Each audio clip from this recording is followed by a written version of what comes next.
The snow had started falling again. In Pine Hollow, a town where time seemed to move slower and the roads curled through hills like ribbons on forgotten gifts, winter had a way of making everything quieter. The pines stood heavy with white, their boughs drooping with snow like shoulders bearing sorrow. Street lamps cast pale halos in the mist, and fireplaces crackled behind frosted windows. It was the kind of town where folks knew each other's names, but also knew when to leave a man alone. Jack Harper had lived in Pine Hollow all his life. His garage sat on the edge of town, just beyond the last gas station and across from a faded billboard that hadn't been updated in years. Most days, the only sound inside the garage came from the low hum of a space heater and the occasional clink of tools.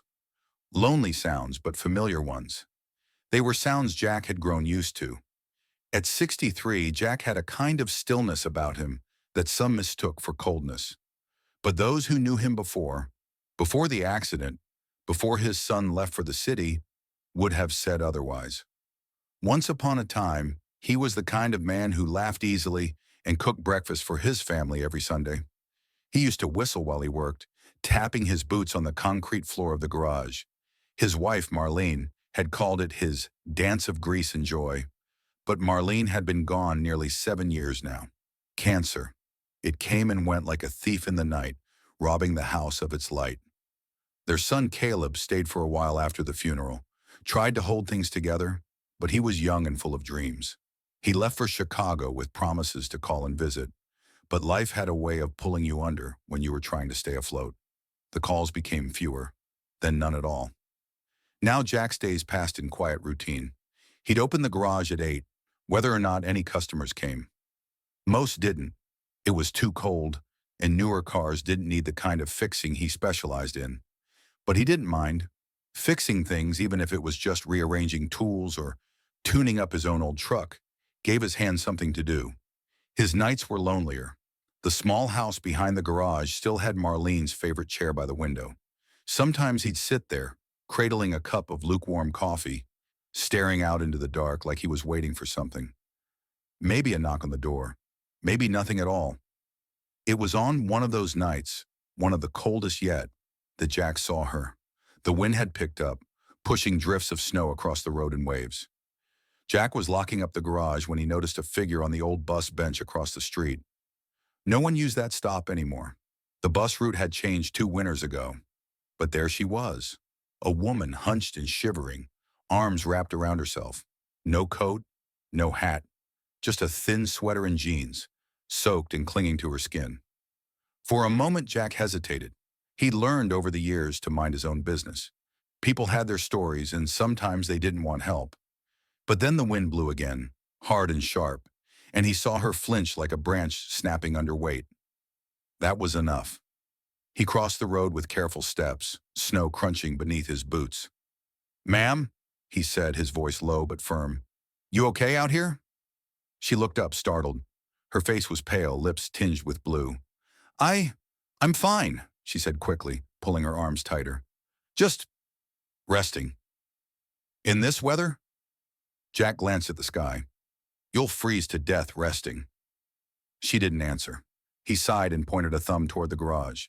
"Truck's still warm. Heater works. Come on, you can sit inside a while at least." The woman hesitated, her eyes flicking toward the darkened street, then back at him. There was something haunted in her expression, mistrust mixed with exhaustion. But eventually she nodded. Inside the garage, Jack opened the passenger door to his old pickup and cranked the heater. The engine purred, warm air slowly filling the cab.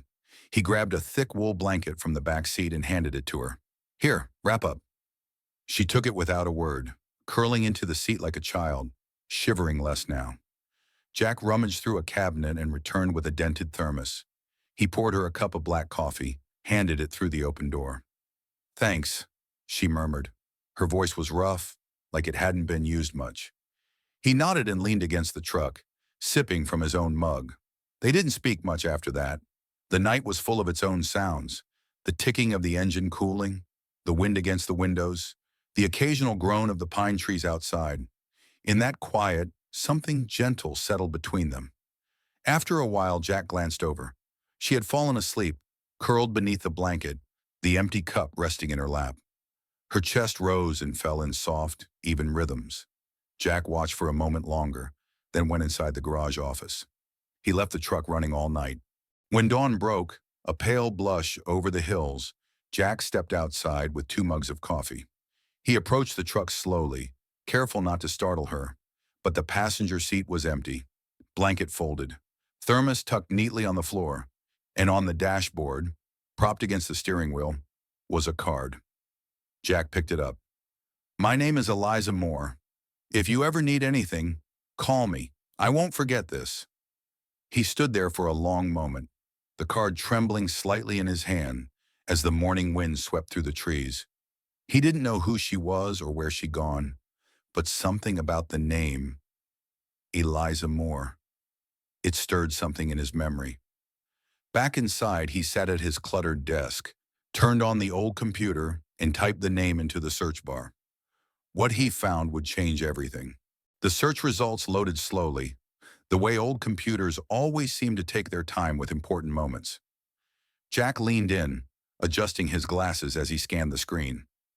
There she was, Eliza Moore, featured on news articles, blog posts, and even a few video interviews. The headlines varied, but the story was always the same. From homelessness to hope, Eliza Moore's journey to empowering women in crisis. Jack blinked at the screen. The woman who had slept in his truck just hours before, shivering and silent, was the founder of a nonprofit organization called the Lantern Foundation. It specialized in helping women rebuild their lives after abuse, addiction, or homelessness. The photos showed a younger version of her, smiling, standing beside buildings converted into shelters or vocational schools. He clicked one article. It described how just 6 years earlier, Eliza had been living on the streets of Milwaukee, battling addiction and fear. One night someone had shown her kindness, given her a coat, a hot meal, and a place to rest. That night, she said, was the beginning of everything. The article ended with a quote. "It doesn't take a lot to change someone's life. Just one person who sees you, who really sees you." Jack leaned back in his chair, the card still in his hand. She remembered. That could have been the end of it. Just a story he stumbled into one night, a stranger passing through. But 3 days later, a black sedan pulled into the lot outside his garage. A woman stepped out, sharply dressed, clipboard in hand. "Mr. Harper?" she asked, offering a polite smile. "I'm Amanda, Eliza Moore's assistant. She asked me to arrange a meeting with you, if you're open to it." Jack stared at her. "She's coming here?" "She's already in town. She'd like to meet you somewhere quieter, if that's all right." Jack hesitated, then nodded. "There's a diner up the road, Betty's. We could meet there." "Perfect," Amanda said, already tapping into her phone. "Tomorrow at 10? The next morning, Jack stood outside Betty's diner in his best flannel and cleanest jeans, a nervous weight in his chest he hadn't felt in years. When the door swung open and Eliza walked in, she looked nothing like the woman from that snowy night. Her hair was neatly pulled back, her coat crisp, her eyes alert and warm. But when she saw him, she smiled, really smiled. And suddenly she did look like that woman again, just less cold. "Jack," she said, offering her hand. He shook it, quietly surprised by the strength in her grip. They sat in a booth by the window. Coffee was poured, small talk was exchanged. Then Eliza got to the point. "I'm not here to repay you," she said. "That night, you didn't treat me like a problem. You treated me like a person, and that mattered a lot." Jack shrugged. "Didn't feel like I did much." "You did more than you know," she said. "And now I want to do something that matters. With you." He raised an eyebrow. "I'm building something new," she continued. "The foundation has resources, but we're shifting focus, from shelters to second chances. We want to offer people skills, real ones. And I want to open our first vocational pilot right here in Pine Hollow." "At your garage," Jack blinked. "My garage? I know it's a lot, and I know it's your space. But think about it. How many kids in this town have no direction, no father figure, no tools in their hands? You could teach them, show them how to fix things, with engines and with life." Jack stared down into his coffee. It sounded crazy. He was too old, too tired. The garage was all he had left. But a flicker of something stirred inside him. A memory of Caleb, when he was 10, learning how to change oil. Marlene, leaning in the doorway, smiling as father and son worked side by side. He looked back at Eliza. Her eyes were steady, hopeful. "You'd help with the cost?" "Everything. Equipment, insurance, outreach. You just do what you already do. Fix things. But this time, with people watching." Learning Jack took a slow breath. "All right, let's give it a shot." Eliza grinned. "We'll call it Second Chance Garage." The weeks that followed were unlike anything Jack had expected. The garage was scrubbed clean, walls painted, new lights installed. Eliza brought in newer tools and added a second lift. She even set up a small break room with hot cocoa and beanbags. Flyers went up in schools and community centers. Looking for a fresh start? Learn real mechanical skills at Second Chance Garage. Apply now. The applications came slowly at first, then steadily. By March, Jack had a list of 6 trainees, ages 16 to 21. Some were local dropouts, one was a single mom, another had just aged out of foster care. The first to arrive was a quiet young man named Mason. He reminded Jack of Caleb, tall, awkward, constantly chewing on his sleeve. "You know how to hold a wrench?" Jack asked on day 1. Mason shook his head. "That's all right, you'll learn." They started with oil changes, tire rotations, how to listen to the rhythm of an engine. Jack taught with the same quiet patience he used to show Caleb. But this time, something felt different, more urgent, more meaningful. The others joined, and the shop came alive. Not just with the sound of tools and engines, but with laughter, music, and even the occasional friendly argument. Jack wasn't just fixing cars anymore. He was helping people piece themselves together. And through it all, Eliza was there. She visited often, sometimes just to bring lunch, sometimes to roll up her sleeves and help under the hood. Her presence was steady, comforting. She had a way of seeing people that made them want to be better. Jack found himself looking forward to her visits. One afternoon, as they were closing up, he caught her staring at an old photograph taped to the wall, a picture of Marlene in the early days of the garage, grease on her cheek, smile wide. "She looks kind," Eliza said. "She was," Jack replied softly. "She believed in second chances, too." Eliza turned to him, something gentle in her eyes. "You've got a gift, Jack, not just with machines, with people." He didn't know what to say, so he just nodded. As spring neared, the snow began to melt, leaving behind muddy roads and the scent of pine in the air. Jack added a new item to his evening routine, flipping the porch light on before he turned in for the night. Eliza asked him about it one evening. "You expecting someone?" "No," Jack said, adjusting the bulb. "Just leaving it on, in case someone else out there needs warmth, like you did." She smiled. "Then it's more than just a light. It's a welcome sign." Spring came slowly to Pine Hollow, like a friend reluctant to show up too early. But when it did, the town softened. The icicles dripped away, and the scent of thawing pine filled the air. Birds returned, windows opened, and in a small garage on the edge of town, something extraordinary was happening. Second Chance Garage had found its rhythm. Each morning, Jack arrived early to prep the tools, unlock the bay doors, and brew a strong pot of coffee. The trainees filtered in, Mason, Keisha, Theo, Jules, all of them a little stronger, a little steadier than when they first came. What started as hesitant interest had grown into discipline, respect, even joy. Jack taught them everything he knew, but more than that, he taught them why it mattered, how to listen to the rattle in an engine the same way you listen when someone's trying to tell you they're not okay, how to take your time, fix one part at a time, how not to give up just because something seems too broken. Eliza visited often, sometimes with guest speakers or donated parts, sometimes with nothing more than her presence. She always made the room brighter. The students admired her, but they trusted Jack. That trust didn't come from speeches or credentials. It came from being seen, from quiet, consistent care. One day, Mason lingered after class. He stood near the old toolbox Jack had inherited from his father, shifting his weight from one foot to the other. You think I could really do this? Like, become a real mechanic? Jack looked up from his notepad. You already are, son. You just don't know it yet. Mason's eyes lit up with something Jack hadn't seen before.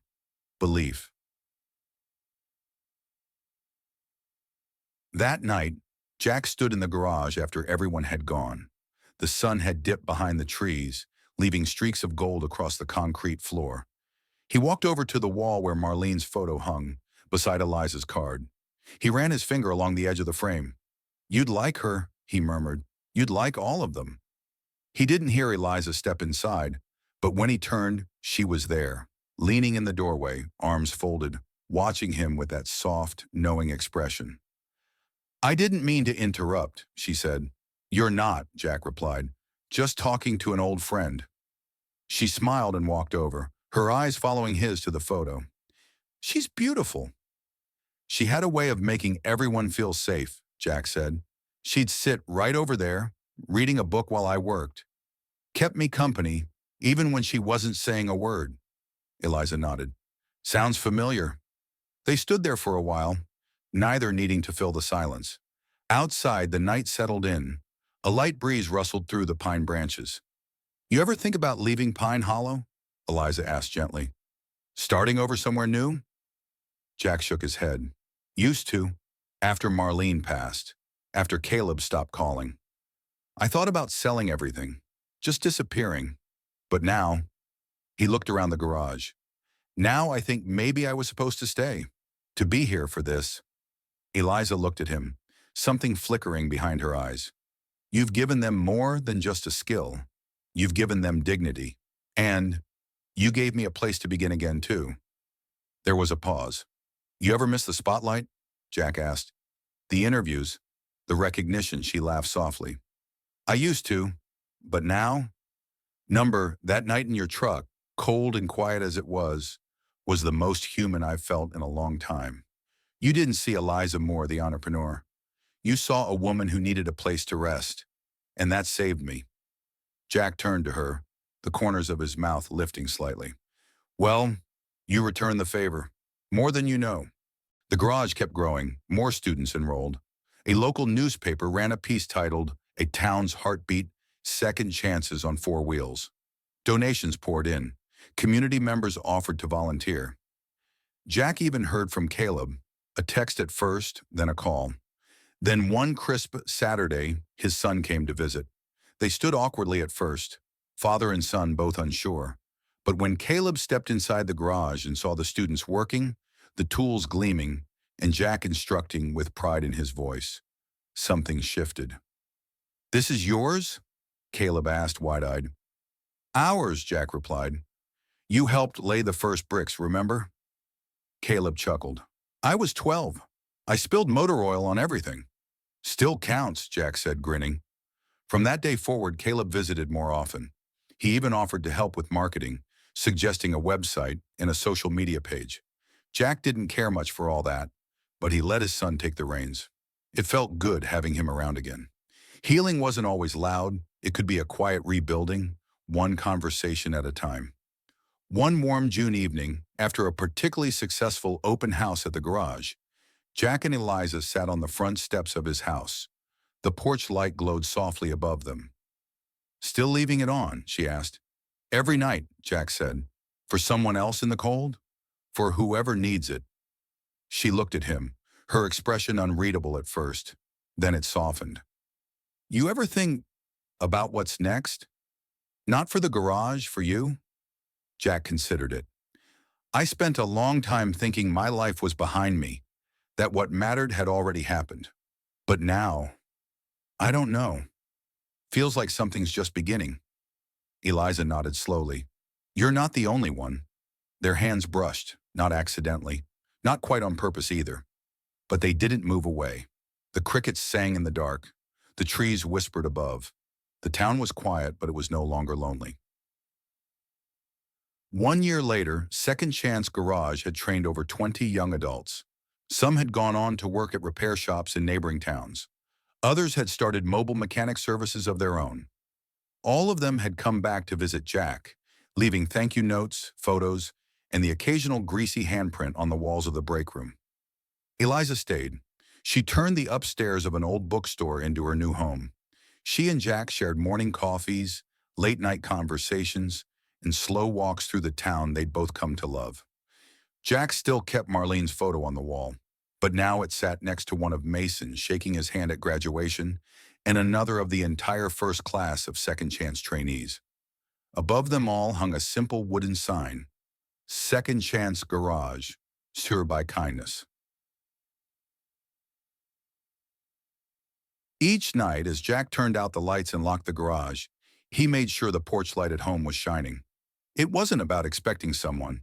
It was about always being ready to offer warmth, a place to rest, and a reason to believe again. Because kindness, after all, costs nothing, but it changes everything.